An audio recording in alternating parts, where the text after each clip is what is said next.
గత 5 ఏళ్ల కాలంలో భవన నిర్మాణ కార్మికులు ఏదైతే ఇబ్బందులు పడ్డారో, రాజధాని కూడా ఏదో తెలియని పరిస్థితుల్లో నిర్మాణాలు జరక్క, పనులు దొరక్క ఎన్ని ఇబ్బందులు పడ్డారో, ఆ ఇబ్బందులన్నిటికీ చెక్ పెడుతూ ఈ రోజున కూటమి ప్రభుత్వం అధికారంలోకి వచ్చిన తర్వాత చంద్రబాబు నాయుడు గారు కేవలం అమరావతి మాత్రమే రాజధాని, అమరావతి అభివృద్ధే తన ఏకైక ఎజెండా అన్నట్టుగా ఈ రోజున అమరావతిలో డెవలప్మెంట్ కార్యక్రమాలని నిర్వహించడం కానివ్వండి, అలాగే అమరావతికి నిధులు తీసుకొచ్చిన అంశం కానివ్వండి, వీటన్నిటికి సంబంధించి అమరావతి ఆంధ్రప్రదేశ్ రాష్ట్ర బిల్డింగ్ వర్కర్స్ అసోసియేషన్కి సంబంధించినటువంటి చైర్మన్, కార్పొరేషన్ చైర్మన్ మనతో ఉన్నారు, గొట్టుముక్కల రఘురామరాజు గారు. సార్, గత ప్రభుత్వ హయాంలో ప్రతి రోజువారీ కార్మికులు పడ్డ ఇబ్బందులు అందరికీ తెలుసు. వాళ్ళ కష్టాలన్నీ కళ్ళ ముందు కనబడుతున్నాయి.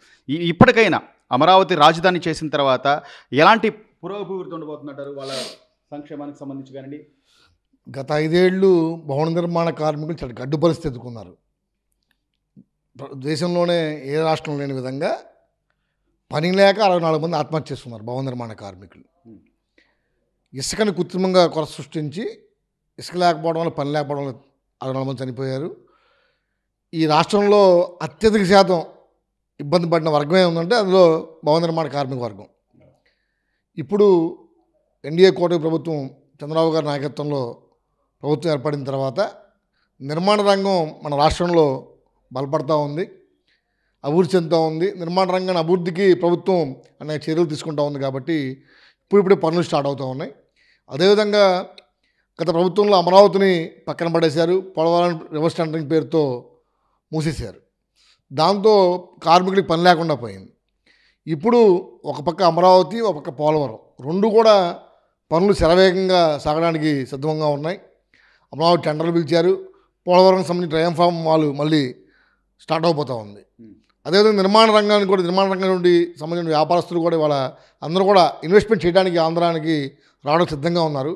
ఈ నేపథ్యంలో కార్మికులందరూ కూడా చాలా సంతోషంగా ఉన్నారు. ఎందుకంటే గతంలో 14-19 మధ్య కాలంలో ఏ విధంగా అయితే 24 గంటలు పని చేసినా సరే పని ఉండేది, ఆ విధంగా మళ్ళీ మాకు పని దొరుకుద్ది అని చెప్పి ఆనందంతో ఎదురు చూస్తూ ఉన్నారు. అదేవిధంగా జగన్మోహన్ రెడ్డి గారు అధికారంలో ఉన్నప్పుడు భవన నిర్మాణ సంక్షేమ బోర్డు ఉండేది గతంలో. ఇప్పుడు 96లో చంద్రబాబు గారు అప్పుడు ముఖ్యమంత్రిగా, ఉమ్మడి రాష్ట్ర ముఖ్యమంత్రిగా తెచ్చినటువంటి సంక్షేమ బోర్డుని ఈయన 2020 సెప్టెంబర్ నెలలో ఒక సర్క్యులర్ ఇచ్చి 12-14 సర్క్యులర్ ఇచ్చి సంక్షేమ పథకాలకి అప్లికేషన్ కూడా తీసుకొద్దని చెప్పి సర్క్యులర్ ఇవ్వడం జరిగింది. దాని ద్వారా అప్పుడు దాకా పెండింగ్ 46,000 అప్లికేషన్లు వీటన్నిటికి కూడా పరిష్కారం కాలేదు. మేము కూటమి ప్రభుత్వం వచ్చిన తర్వాత వాటన్ని కూడా పరిష్కారం దిశగా అడుగులు ముందుకేస్తూ ఉన్నాం. మొన్న మధ్య ఒక వారం రోజుల క్రితం కార్మిక శాఖ మంత్రి సుభాష్ గారు, ప్రిన్సిపల్ సెక్రటరీ గారు, కమిషనర్ గారు మేము కలిసి ఒక రివ్యూని కూడా ఏర్పాటు చేయడం జరిగింది. దాని మీద భవన నిర్మాణ సంక్షేమ కార్మికులకు సంబంధించినటువంటి పెండింగ్ ఉన్న అప్లికేషన్స్ మొత్తం కూడా క్లియర్ చేయడం కోసం ప్రభుత్వం సిద్ధమవుతూ ఉంది.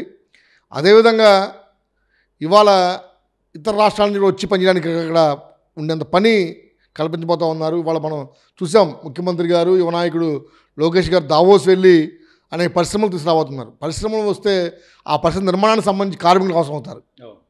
కాబట్టి ఇవాళ కార్మికులందరూ కూడా మాకు మంచి రోజు నుంచి సంతోషంగా ఉన్నారు. సో ఈ రోజున కార్మికుల నిధులకు సంబంధించి కూడా వాళ్ళు ఏదైతే దాచుకుని ఏదైనా ప్రమాదం జరిగినప్పుడు ఆ కుటుంబాన్ని ఆదుకునే విధంగా ఒక కార్మిక సంఘానికి సంబంధించిన నిధులు కూడా దారి మళ్లించి వాటిని కూడా అప్పట్లో బటన్ నొక్కాను, నేను సంక్షేమానికి వెచ్చించాను అన్న నేపథ్యం నుంచి ఈరోజు ఈ కూటమి ప్రభుత్వం అధికారంలోకి వచ్చిన తర్వాత మళ్ళీ వాళ్ళకంటూ ఒక నిధి సమకూరే పరిస్థితులు ఉన్నాయా సార్?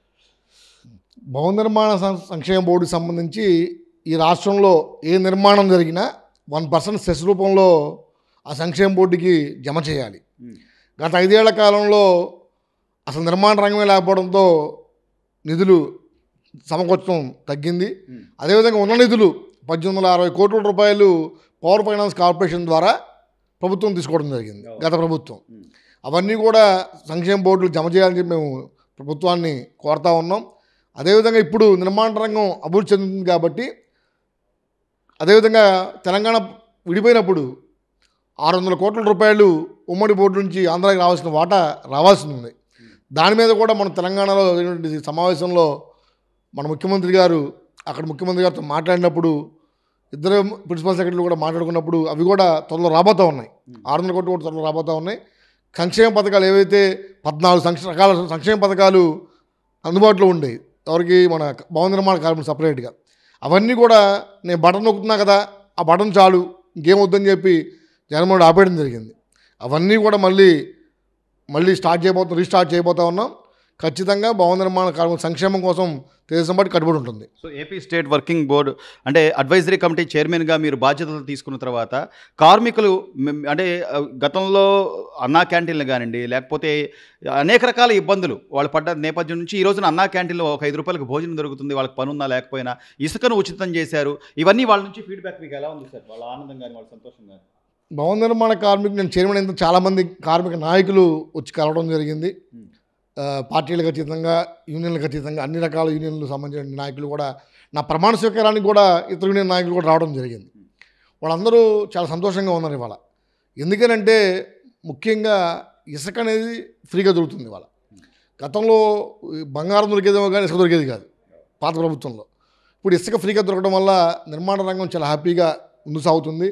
నిర్మాణ రంగం సాగినప్పుడే కార్మికులకు పని దొరుకుద్ది. అదేవిధంగా గతంలో బయటకు వచ్చి భోజనం చేయాలంటే కార్మికులు పొద్దున్నే 7-8 బయటకు వచ్చేస్తే అప్పుడు భోజనం ఇంట్లో రెడీ అవ్వకపోతే బయటకు వచ్చి భోజనం చేయాలంటే 150 రూపాయలు పట్టాల్సిన పరిస్థితి వచ్చేది. వచ్చేది కూలి 600-700 అయితే అందులో 150 రూపాయలు భోజనానికి వెళ్ళిపోయాయి. అదేవిధంగా లిక్కర్ కూడా రేట్లు విపరీతంగా ఉండటం వల్ల ఆ రోజు సహజంగా కార్మికులు పొద్దున్న సాయం దాకా పనిచేసి ఒళ్ళలిసిపోయి సాయంత్రానికి ఏదో పుచ్చుకోవాలనుకున్నప్పుడు అది కూడా వచ్చిన డబ్బులు ఏవైతే ఉన్నాయో 600-700 రూపాయల్లో 150 రూపాయలు భోజనానికి, 200 రూపాయలు దానికి పోతే 150 కూడా ఇంటికి తీసుకెళ్ళే పరిస్థితి ఉండేది కాదు. కుటుంబం పోషణ ఇబ్బందిగా మారేది. ఇప్పుడు అవన్నీ కూడా ఇబ్బందులు లేకుండా హ్యాపీగా జీవనం సాగిస్తూ ఉంది. ఎందుకంటే అన్నా క్యాంటీన్ వచ్చింది. ఇవాళ అన్నా క్యాంటీన్ 5 రూపాయలు భోజనం దొరుకుతుంది. మద్యం రేట్లు కూడా ఈ ప్రభుత్వం వచ్చింది అదుపులో పెట్టడం జరిగింది. దానివల్ల కూడా కార్మికుడు ఎంతో కొంత కుటుంబ పోషణ కోసం ఉపయోగించే పరిస్థితి కనబడుతుంది. అదేవిధంగా ఇప్పుడు ముఖ్యంగా మేము ఈ ప్రభుత్వం వచ్చిన తర్వాత, నేను చైర్మన్ అయిన తర్వాత మా యువ నాయకుడు లోకేష్ గారు నాకు సూచన చేసింది ఏంటంటే, 98లో చంద్రబాబు గారు ఉమ్మడి రాష్ట్ర ముఖ్యమంత్రి అయినప్పుడు నేషనల్ అకాడమీ ఆఫ్ కన్స్ట్రక్షన్ అని చెప్పి హైదరాబాద్లో కన్స్ట్రక్షన్ అకాడమీని పెట్టడం జరిగింది. అంటే ఏదైతే భవన నిర్మాణం సంబంధించినటువంటి కార్మికులు, ఆ కార్మికులు నైపుణ్యాన్ని పెంచడం కోసం ఇప్పుడు టాబీ మేస్త్రి ఉన్నాడు, రకరకాలైనటువంటి ఇప్పుడు లేటెస్ట్ టెక్నాలజీ వచ్చింది, ఎలక్ట్రీషియన్ ఉన్నాడు, ప్లంబర్ ఉన్నాడు, ఇవన్నీ కూడా రకరకాలైన వృత్తులు ఏవైతే ఉన్నాయో, భవన నిర్మాణం సంబంధించిన వృత్తులు ఏవైతే ఉన్నాయో, రాడ్ బెండింగ్ కానివ్వండి, పెయింటింగ్ కానివ్వండి, అత్యాధునికమైన టెక్నాలజీ ఉపయోగించే విధంగా తరఫీ చేయడం కోసం ఆ రోజు అకాడమీ అక్కడ పెట్టడం జరిగింది. అటువంటి అకాడమీని మళ్ళీ అమరావతిలో పెట్టాలని చెప్పి ఒక కృతనిశ్చయంతో ఈరోజు తెలుగుదేశం పార్టీ యువ నాయకుడు లోకేష్ గారు, ముఖ్యమంత్రి చంద్రబాబు నాయుడు గారు ఉన్నారు వాళ్ళ. ఆ నేపథ్యంలో అతి త్వరలో విజయవాడ పార్లమెంట్ సభ్యులు నేను కలిసి హైదరాబాద్లో ఎన్ఎస్ని కూడా సందర్శించబోతా ఉన్నాం. అటువంటి అకాడమీ కూడా అతి త్వరలో మన అందరికి రాబోతుంది తెలియజేస్తా ఉన్నాం. చివరిగా రామరాజు గారు, ఇన్ని కళ్ళ ముందు కనపడుతున్నాయి, మీరు ఇంప్లిమెంట్ చేస్తున్నటువంటి ప్రోగ్రామ్స్ కానివ్వండి, లేకపోతే కూటమి ప్రభుత్వం ఏదైతే అధికారంలోకి వచ్చే ముందు ఇచ్చినటువంటి హామీలు, పెన్షన్ల విధానం కానివ్వండి, గ్యాస్ సిలిండర్లని కానివ్వండి, లేకపోతే ఉచిత బస్సు రేపు మాపు ప్రకటించబోతున్నారు. ఇవన్నీ కళ్ళ ముందు జరుగుతున్నా కూడా ఈరోజు రోజా గారో, లేకపోతే అంబటి రాంబాబు గారో, లేకపోతే ఇంకా కొంతమంది వైకాపా నాయకులు ఇదే పనిగా అంటే బురద జల్లడమే ప్రధాన అజెండాగా పెట్టుకొని ఏదో వాళ్ళు అలవి కాని హామీలు ఇచ్చారు, మోసం చేసి గెలిచారు అని చెప్పే వాళ్ళకి మీరు ఏం చెప్తారు? వాళ్ళకి సమాధానం ఇప్పుడు వాళ్ళందరూ ఏంటంటే ఉనికిని కాపాడుకోవడం కోసం ఏదో ఒకటి మాట్లాడాలంటే సాక్షి ఛానల్లో వేసడానికి, సాక్షి పేపర్లో వేసడానికి కథనాలు కావాలి వాళ్ళకి. ఇది ప్రభుత్వం బ్రహ్మాండంగా పనిచేస్తుంది, అది సాక్షిలో వేయరు, సాక్షి టీవీలో వేయరు. కాబట్టి వాళ్ళ కథనాలు కావాలా, వీళ్ళకి ఉనికి కావాలా. దానికోసమే వాళ్ళు ప్రెస్ మీట్లు పెట్టి మాట్లాడుతున్నారు. ప్రజలు రమ్మని వాళ్ళ ప్రజలు చిత్రించే పరిస్థితి వచ్చింది. వాళ్ళ రాష్ట్రంలో వాళ్ళు విరవిగారు 150 సీట్లు వచ్చినాయి. అటువంటిది దాంట్లో 5 తీసేసి 11 సీట్లు పరిమితం చేశారు. వాళ్ళ వీళ్ళు మాట్లాడిన భాష, అమలు చేసిన విధానాలు, అభివృద్ధిని కుంటుపరచడం, ఈ రాష్ట్రం 20 ఏళ్ళు వెనకెళ్ళిపోవడమే కారణం. చంద్రబాబు నాయుడు అయితే మళ్ళీ తీసుకొస్తారు, అభివృద్ధి పథంలో నడిపించగలని నమ్మకంతో ఎన్డీఏ కూటమిని గెలిపించడం జరిగింది. కేవలం వైసీపీ నాయకులు, అంబటి కానీ, రోజా కానీ వీళ్ళందరూ కూడా వాళ్ళ ఉనికిని కాపాడుకోవడం కోసం చేస్తున్నటువంటి పిచ్చి పిచ్చి ప్రాలాపం తప్ప ఏమీ కాదు. త్వరలో జరగబోయేటువంటి అమరావతి నిర్మాణానికి సంబంధించి కానీ, అలాగే పోలవరం నిర్మాణానికి సంబంధించి కానీ భవన నిర్మాణ కార్మికులకి పూర్తి స్థాయిలో పనులు ఉంటాయి. భవన నిర్మాణ కార్మికులు గత ప్రభుత్వంలో ఏదైతే ఇబ్బందులు పడ్డారో వాటన్నింటినీ కూడా పరిష్కారం చూపించే దిశగానే మేము అడుగులు పడతాయని చెప్పి భవన నిర్మాణ కార్మికులకు సంబంధించినటువంటి అడ్వైజరీ కమిటీ కార్పొరేషన్ చైర్మన్గా ఉన్నటువంటి రామరాజు గారు చెప్తున్నారు.